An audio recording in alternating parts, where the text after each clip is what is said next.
अक्सर जब किसी डॉक्टर के पास जाया जाता है ना, और वो शरीर की किसी बीमारी या उसके अंदरूनी ढांचे को समझने के लिए एक्सरे फिल्म को रोशनी के सामने रखता है, तो अंदर की सारी नसें, हड्डियां और जोड़ एकदम साफ नजर आने लगते हैं। बिल्कुल।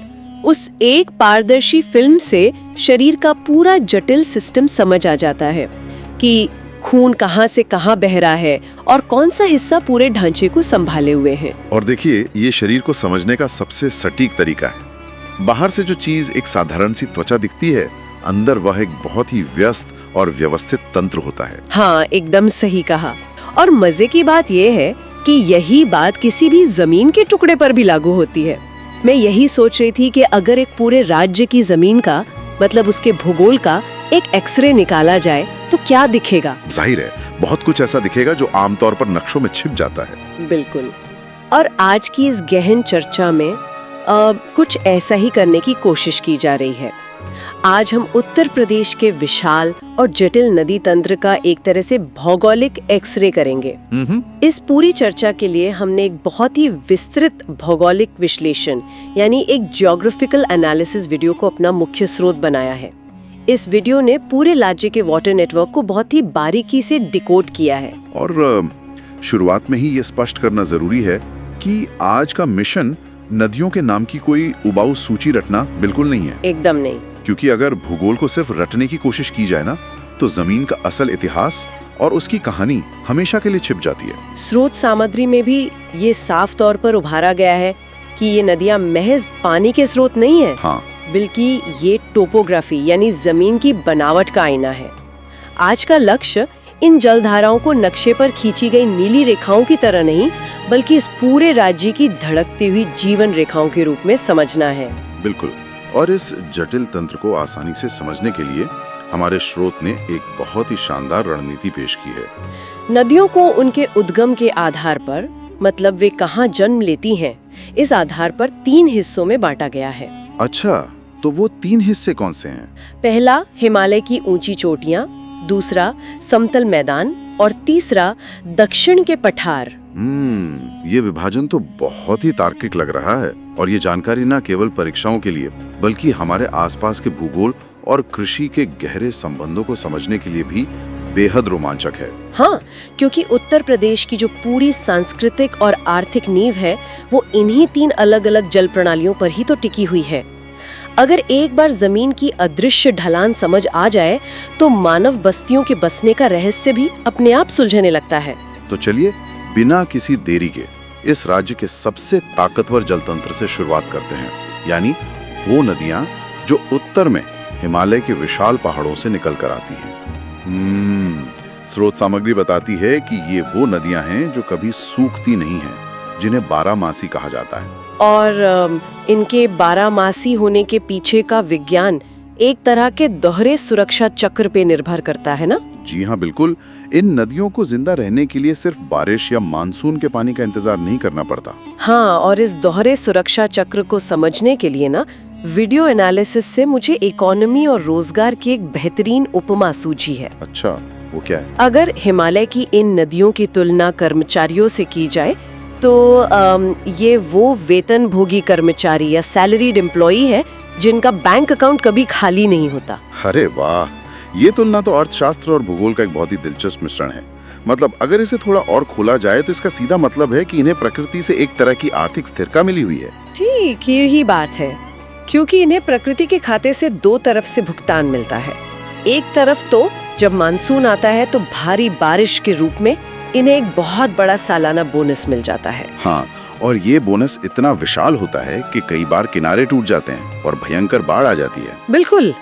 लेकिन जब मानसून चला जाता है, तब भी इनके पास हिमालय के विशाल ग्लेशियर्स मौजूद हैं। तो गर्मियों में जब ये ग्लेशियर धीरे धीरे पिघलते हैं, तो उनसे इन नदियों को हर महीने एक फिक्स सैलरी मिलती रहती है। एकदम सही। चाहे कितनी भी भयंकर गर्मी क्यों ना पड़ रही हो, इनकी आमदनी यानी इनका पानी कभी नहीं रुकता। और देखिए, इस फिक्स सैलरी वाले मॉडल का सबसे बेहतरीन और विशाल उदाहरण निश्चित रूप से गंगा नदी है। गंगा इस पूरे नदी तंत्र की मुख्य धुरी है। वीडियो के आंकड़ों को देखा जाए तो गंगा उत्तर प्रदेश में बिजनौर जिले से प्रवेश करती है और उसके बाद ये लगभग 1450 किलोमीटर का एक बहुत लंबा सफर तय करती है। 1450 किलोमीटर, इस आंकड़े को अगर संदर्भ में रखकर देखा जाए तो ये लगभग दिल्ली से मुंबई तक की दूरी के बराबर है। बिल्कुल। और इस भौगोलिक डेटा को खंगालते हुए जो आंकड़ा मुझे सबसे ज्यादा चौंकाता है वो ये है कि गंगा राज्य के 28 जिलों से होकर गुजरती है। 28 जिले कोई छोटी बात नहीं है। इसका सीधा मतलब ये है कि ये एक नदी अकेले ही राज्य के लगभग 1/3 हिस्से की कृषि और सिंचाई का पूरा भार अपने कंधों पर उठाए हुए है। और यहाँ ये समझना भी जरूरी है कि इस 1/3 हिस्से में राज्य की सबसे घनी आबादी और सबसे उपजाऊ जमीनें शामिल हैं। बिल्कुल। लेकिन इतने बड़े भूभाग को सींचने का काम कोई अकेली नदी नहीं कर सकती। उसे एक सहायक नेटवर्क की जरूरत होती है। इस पूरे तंत्र में गंगा के सबसे शक्तिशाली साथी यमुना नदी है। हाँ, यमुना सहारनपुर के फैजाबाद नामक स्थान से राज्य में प्रवेश करती है। लेकिन यमुना और गंगा के सफर को जब नक्शे पर देखा जाता है तो एक बात बहुत ही रहस्यमयी लगती है। वो क्या? ये दोनों नदियां एक बहुत लंबी दूरी तक एक दूसरे के बिल्कुल समानांतर यानी पैरेलल बहती हैं। मतलब दोनों विशाल नदियां अगल बगल चल रही हैं लेकिन मिल नहीं रही। ऐसा क्यों? देखिए, प्राकृतिक रूप से दो नदियों का इतनी दूर तक समानांतर बहना एक बहुत ही खास भौगोलिक घटना है। इसे समझने के लिए हमें जमीन की बनावट को देखना होगा। अच्छा। यहाँ सबसे हैरान करने वाली बात यह है कि इन दोनों जलधाराओं के बीच जमीन का एक ऐसा प्राकृतिक उभार है जिसे जियोग्राफिकल भाषा में रिज कहा जाता है। रिज मतलब एक तरह की अदृश्य दीवार। हाँ बिल्कुल, ये एक अदृश्य दीवार की तरह काम करता है जो इन्हें एक दूसरे की तरफ मुड़ने से रोकता है।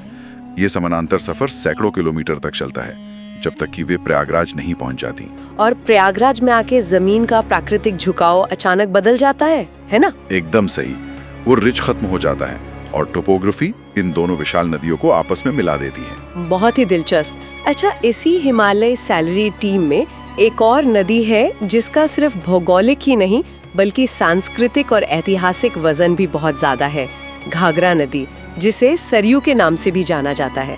स्रोत सामग्री में बताया गया है कि ये तिब्बत के मापचाजुंगो हिमनद से निकल कर आती है। और तिब्बत से आने के कारण इसमें पानी का वॉल्यूम बहुत ज्यादा होता है। हाँ, लेकिन इस नदी का सबसे दिलचस्प पहलू इसका सांस्कृतिक रूपांतरण है। जब ये अयोध्या से गुजरती है तो इसे सरयू कहा जाता है। वहाँ ये महज बर्फ पिघलने से बना पानी नहीं रह जाती, बल्कि ये एक पूरे समाज के आस्था का केंद्र बन जाती है। बिल्कुल। और आगे चलकर ये नदी बलिया के पास अपना सारा जल गंगा को सौंप देती है। बिल्कुल। ठीक इसी तरह एक और नदी राप्ती है जो नेपाल के पहाड़ों से उतरती है, गोरखपुर के पास से बहती है और देवरिया के बरहज में घाघरा से मिल जाती है। राप्ती और घाघरा का ये मिलन उस क्षेत्र की खेती के लिए बहुत अहम है। लेकिन इन हिमालयी नदियों के विश्लेषण में ना गंडक नदी का जिक्र एक बहुत ही अलग नजरिया पेश करता है। हाँ, गंडक नदी महाराजगंज और कुशीनगर जिलों से बहती है और ये उत्तर प्रदेश और बिहार के बीच एक पूरी प्राकृतिक सीमा बनाती है। प्राकृतिक सीमा मतलब ये तो भूगोल और राजनीति विज्ञान के बीच के रिश्ते को उजागर करता है। बिल्कुल। और परीक्षा सेट करने वाले हमेशा उन प्राकृतिक सीमाओं को क्यों चुनते हैं जो बाद में राजनीतिक सीमा में बदल जाती हैं? इसके पीछे गहरा कारण है। वो क्या है? प्रकृति जब कोई सीमा तय करती है ना, चाहे वो कोई विशाल नदी हो या कोई पर्वत श्रृंखला, तो वो बहुत ही स्थायी होती हैं। इंसानी सभ्यताएं जब बसती हैं तो वे इन्हीं प्राकृतिक रुकावटों को अपनी राजनीतिक सीमाओं या बॉर्डर में बदल देती हैं। अरे वाह, गंडक का यूपी बिहार बॉर्डर बनना इसी प्राकृतिक और राजनीतिक सीमा के विलय का एक शानदार उदाहरण है। ये वाकई सोचने वाली बात है कि कैसे नदियां राज्यों के नक्शे ड्रॉ कर रही हैं। बिल्कुल। और हिमालय से आने वाली इसी सूची में एक नाम रामगंगा का भी है, जो बिजनौर के कालागढ़ से राज्य में प्रवेश करती है और अंततः कन्नौज के पास जाकर गंगा में विलीन हो जाती है। तो अगर इस पहले हिस्से को समेटा जाए तो ये साफ है कि हिमालय की इन ऊंचाइयों और विशाल ग्लेशियरों से जो पानी आता है वो उत्तर प्रदेश के भूगोल का मुख्य आधार है। एकदम सही। लेकिन पहाड़ों की ऊंचाई से समतल मैदानों की ओर आते हुए एक बहुत ही बुनियादी सवाल मन में उठता है। कैसा सवाल? देखिए, आमतौर पर नदी की जो छवि दिमाग में होती है उसमें पीछे दो ऊंचे पहाड़ होते हैं और उनके बीच से पानी की एक धारा बह रही होती है। तो क्या एक नदी बनने के लिए हिमालय जैसे ऊंचे बर्फीले पहाड़ों का होना हमेशा एक अनिवार्य शर्त है? ये एक बहुत ही आम धारणा है, लेकिन भूगोल का ये एक्सरे हमारी इस धारणा को पूरी तरह बदल देता है। और यहीं से इस चर्चा के दूसरे भाग मैदानी नदियों की शुरुआत होती है। अच्छा। हाँ, हर नदी को जन्म लेने के लिए हजारों फीट ऊंचे बर्फ से ढके पहाड़ों की जरूरत नहीं होती। राज्य के समतल मैदानी इलाके भी नदियों को जन्म देने में सक्षम हैं। वो कैसे? क्योंकि ये इलाके जमीन के नीचे एक बहुत बड़े स्पंज की तरह काम करते हैं। एक सेकंड, समतल जमीन स्पंज की तरह कैसे काम कर सकती है? देखिए, इसे ऐसे समझा जा सकता है कि मैदानी इलाकों में जमीन के नीचे जो भूजल या ग्राउंड वाटर होता है वो एक स्तर पर आकर संतृप्त हो जाता है, यानी सैचुरेट हो जाता है। इसके साथ ही बारिश का पानी लगातार रिस रिस कर किसी निचले दलदली इलाके या उथली झील में जमा होता रहता है, ठीक वैसे ही जैसे एक बड़े स्पंज में पानी भर जाता है। अच्छा, और जब वो प्राकृतिक गड्ढा या झील पूरी तरह लबालब हो जाती है तो पानी वहाँ से छलकने लगता है, ओवरफ्लो होने लगता है। एकदम सही पकड़े हैं। और बिना किसी पहाड़ या ढलान के महज जमीन के पेट से छलकने वाला यही पानी आगे चलकर एक पूरी नदी का रूप ले लेता है। ये कॉन्सेप्ट तो बहुत ही अद्भुत है। मतलब यह किसी पहाड़ से पिघली बर्फ नहीं है, बल्कि ये खुद समतल जमीन का पानी है जो बाहर आ रहा है। बिल्कुल। और स्रोत सामग्री में इस मैदानी जल प्रणाली का जो सबसे प्रमुख उदाहरण दिया गया है वो गोमती नदी है। हाँ, गोमती। इसके पीछे तो कोई ग्लेशियर नहीं है ना? नहीं, बिल्कुल नहीं। इसका जन्म पीलीभीत जिले की फुलहर झील से होता है, जिसे स्थानीय स्तर पर गोमत ताल कहा जाता है। यही वो उथली झील है जो स्पंज की तरह भरती है और गोमती को जन्म देती है। और गोमती का जो सफर है वो भी बहुत खास है।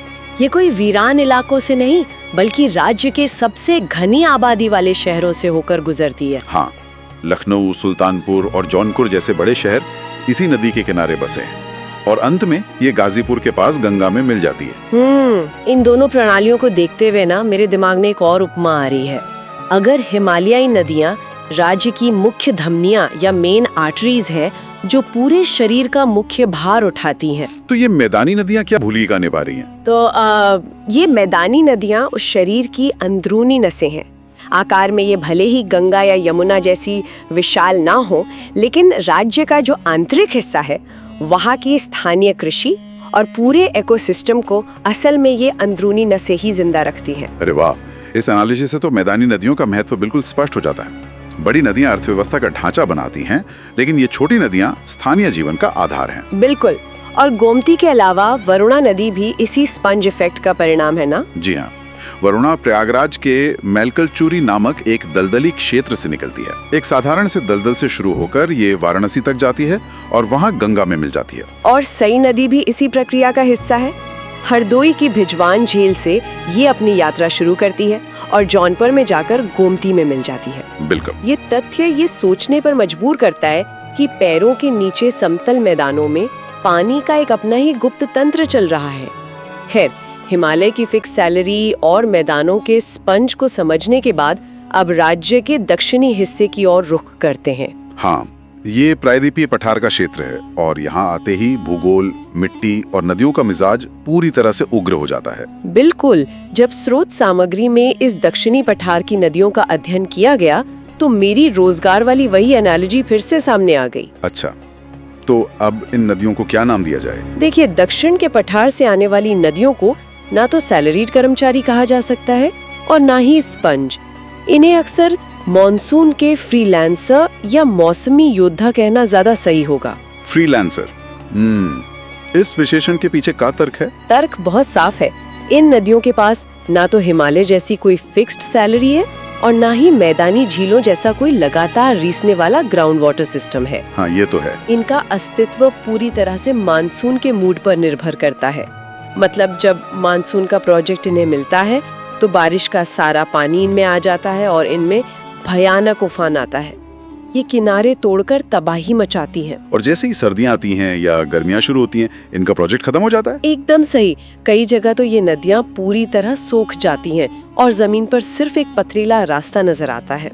इस अनिश्चितता का सबसे बुरा असर बुंदेलखंड जैसे इलाकों पर पड़ता है। बिल्कुल। और ये मौसमी बदलाव इन नदियों के स्वभाव को बहुत हिंसक बना देता है। इन फ्रीलांस मौसमी योद्धाओं में सबसे चर्चित और खूंखार नाम है चंबल नदी।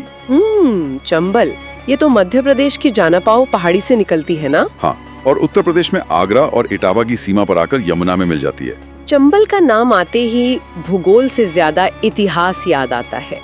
चंबल के बीहड़ मतलब वो भयानक और भूल भुलैया जैसी खाइयाँ।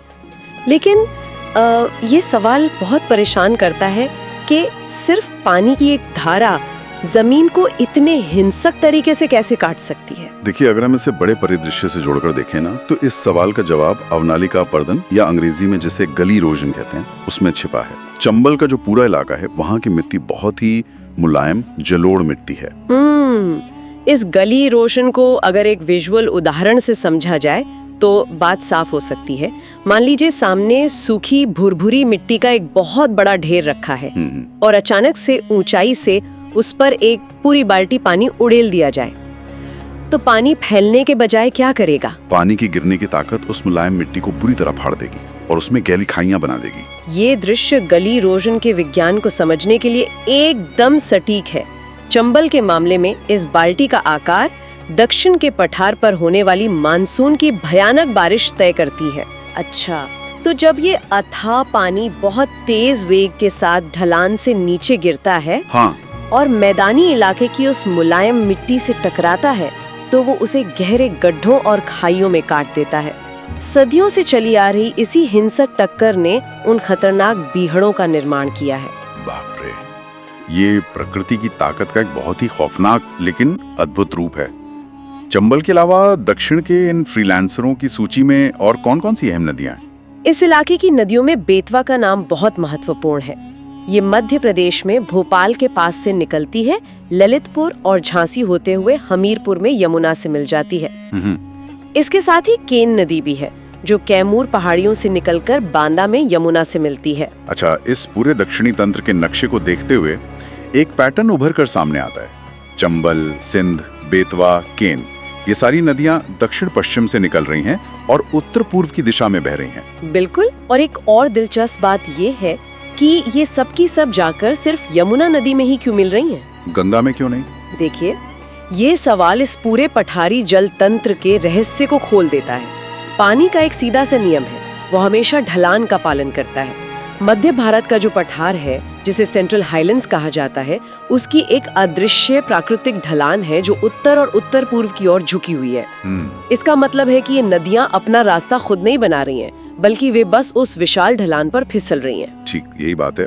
वे ढलान के सहारे बहती चली जाती हैं और उस रास्ते में जो भी सबसे बड़ी नदी सबसे पहले एक दीवार की तरह उनके सामने आती है, वे उसी में मिल जाती हैं। और इस ढलान के अंत में जो सबसे पहली विशाल धारा बह रही है, वो यमुना है। इसीलिए ये पूरा का पूरा पठारी जलतंत्र यमुना की सहायक नदियों में बदल जाता है। बिल्कुल, लेकिन इस ढलान के नियम के बीच पठार से आने वाली एक नदी ऐसी भी है जो भौगोलिक दृष्टि से एक अजीब स्थिति पैदा करती है। वो कौन सी नदी है? वह है सोन नदी। ये अमरकंटक से निकलती है, लेकिन इसकी सबसे बड़ी विशेषता इसका उत्तर प्रदेश से गुजरने का तरीका है। ये राज्य के केवल और केवल एक ही जिले से होकर गुजरती है, सोनभद्र। सिर्फ एक जिले से? हाँ, परीक्षाओं के लिए ये एक परफेक्ट ट्रिकी सवाल है। इतना बड़ा राज्य है, लेकिन एक नदी सिर्फ एक कोने को छूकर निकल जाती है। ये दिखाता है कि कैसे जमीन की बनावट नदियों के रास्ते को कितनी सख्ती से नियंत्रित करती है। और इसी दक्षिणी सूची में टॉन्स नदी का भी जिक्र है ना, जिसे तमसा भी कहा जाता है। हाँ, टोन्स महर से निकलती है और पठार से उतरने के बाद प्रयागराज के सिरसा इलाके में सीधे गंगा में विलीन हो जाती है। तो अगर इस पूरे भौगोलिक एक्सरे को एक जगह समेटा जाए, तो आज राज्य के नदी तंत्र के 3 बिल्कुल अलग अलग विज्ञानों को डिकोड किया गया है। बिल्कुल। सबसे पहले हिमालय की वो नदियां देखी गईं जो ग्लेशियरों की फिक्स सैलरी और मानसून के बोनस पर चलती हैं। हाँ, और राज्य के 1/3 हिस्से की कृषि का भार उठाती हैं। उसके बाद मैदानों के उन छिपे हुए स्पंज को समझा गया जो जमीन से छलककर गोमती जैसी नदियों को जन्म देते हैं और अंदरूनी नसों की तरह काम करते हैं। और अंत में दक्षिण के पठारों से आने वाले उन मानसून के फ्रीलांसर योद्धाओं को देखा गया जो ढलान के सहारे बहकर चंबल जैसे बीहड़ बना देते हैं। ये पूरा विश्लेषण इस बात को साबित करता है कि नदियां सिर्फ पानी की धाराएं नहीं हैं, वे उस पूरी जमीन की टोपोग्राफी और इतिहास का एक जीवित एक्सरे हैं। जहां पत्थर है, जहां मुलायम मिट्टी है, जहां अदृश्य रिज है, पानी उसी के अनुसार अपना रूप बदल लेता है। एकदम सही। और इस चर्चा को खत्म करने से पहले स्रोत सामग्री के आधार पर एक विचार यहाँ छोड़ना बहुत जरूरी लगता है। जी बिल्कुल। देखिए, अक्सर नक्शे पर खींची गई राजनीतिक सीमाओं को जैसे कि 2 राज्यों के बॉर्डर या देशों की सरहदों को ही अंतिम सच मान लिया जाता है। लेकिन आज की ये चर्चा बताती है कि असली और स्थायी सीमाएं तो लाखों साल पहले जमीन की इन अदृश्य ढलानों ने तय कर दी थी। बहुत गहरी बात है ये। गंडक नदी का यूपी और बिहार के बीच बॉर्डर बनाना कोई इंसान का फैसला नहीं, बल्कि प्रकृति का आदेश है। तो अगली बार जब भी किसी पुल से गुजरते हुए किसी नदी को पार किया जाए, तो बस इतना विचार किया जा सकता है कि क्या वहाँ सिर्फ कुछ लीटर पानी पार हो रहा है, या पृथ्वी के उस गहरे इतिहास को पार किया जा रहा है जो इंसानों के आने से बहुत पहले ही लिखा जा चुका था। वाकई सोचने वाली बात है। इसी विचार के साथ आज के इस भौगोलिक विश्लेषण और गहन चर्चा को यहीं विराम दिया जाता है। इस जटिल जल प्रणाली के एक्सरे में साथ जुड़े रहने के लिए